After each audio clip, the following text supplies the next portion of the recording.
saying. Imagine living in a situation where your neighbor is dying on a regular basis. You're about to die. Very close to the streets. There's rooms full of dead bodies. I can't even believe it's happening. Imagine a situation Are where you you so stop pro-life to really exist in this? Is it really necessary? I mean, you have your beliefs, that's great, but this man is in front of all you guys, comparing abortion. We welcome your opinion at the end of the presentation, but we've been told the police will take away. You are ridiculous. I don't even want to hear another word from you. I can't even believe it. What kind of human being are you? What are your parents think of you? They're actually really proud of women.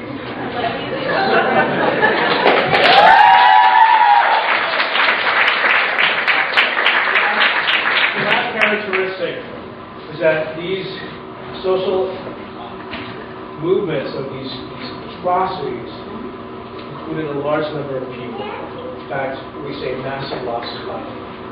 This is one of those. If you look at these atrocities I've been talking about, or if you hear me, next slide there. African American slavery killed an estimated 4 to 8 million people. Not just objects or subjects, people.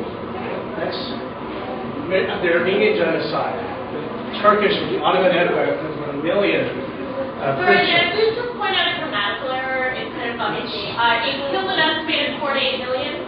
Next. As it died, it's a little redundant. The Holocaust killed about 6 million Jews and at least 5 million others, including gay men, Roma or Gypsies, Jehovah's Witnesses, and political prisoners. How many women have died in unsafe back alley abortions? Next. The Cambodian genocide claimed at least 2 million people. Where is that at? I'd like to see it. In Bosnia, at least 200,000. What are your sources? Again, you can find these sources anywhere, including the Holocaust Museum. In Bosnia, at least 200,000, this is the last one. The pictures we started off, at least 200,000. Which leads us to this debate that we're having in Prop 2. You see, when it comes to this discussion over abortion, my opponents are right. If there's one condition.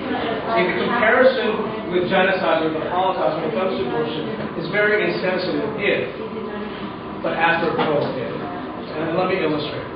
Imagine we're in the woods and we're going hunting. And we go to this big hill, at the bottom of the hill, we climb up. And all of a sudden we reach the top and we realize, or you realize, you're all by yourself. Now at the top of the hill, you start looking for everyone else. And when you keep walking, you see something suddenly moving in the bushes. What would you do? Well, you have your gun with you. You start shooting whatever's in the bushes? Why not? Because it could be your friend. It could be a person in there. Right? And it's always safe not to shoot if you don't know. Because you might lose that friend. What if you put your arm in the bushes? What would happen then? You might lose that arm. It's a bear. What if you run away? What would happen if it was a squirrel in the bushes? Well, you might lose your dignity. In terms of what you do, what you choose to do, you have to know what it is in the bushes first before you decide what you're going to do. That's exactly the same thing with the abortion debate. Because everybody in the abortion debate agrees abortion kills something. The question is, what is that something? If it's not a human being, then you're right. When our opponents are right, the comparisons are insensitive. But if they are human beings, the comparisons are inevitable. We have to answer that question first before we determine what exactly should we do. Before we determine what exactly we should say. Before we even determine who we should silence for that matter. So let me give you some reasons why I think biologically and philosophically the unborn have to be human beings. And therefore the comparisons are appropriate. Let's look at those. First, there are scientific reasons. There's a principle called the principle of biogenesis. Now there's some smart people here, I know. But what do you think that word means? Bio means what? Biology. Life. Genesis means? The beginning. So you're right. It means the beginning of life. It's a very basic principle. It says every living thing reproduces after its own kind. So if you have your notes with you from the other room, this is where you can fill this up in. So help me out. Cats produce Cats, dogs produce, Lord produce, and human beings produce humans. Well, not sometimes, all the time. But they don't produce something that's potentially human, but later becomes human. It makes no biological sense. In fact, anything that produces sexually begins life by fertilization. You know, when I grew up in Manitoba, I think in grade 8, we took family ed class, or sex ed class. I hope my friends up there took that as well, maybe not in Manitoba. But if you take sex ed class, what do you learn? That anything that produces sexually begins life by fertilization. It's biology, not the Bible, that tells us that. Biology tells us that anything that reproduces sexually, worms, dogs, and some plants, begin life with fertilization.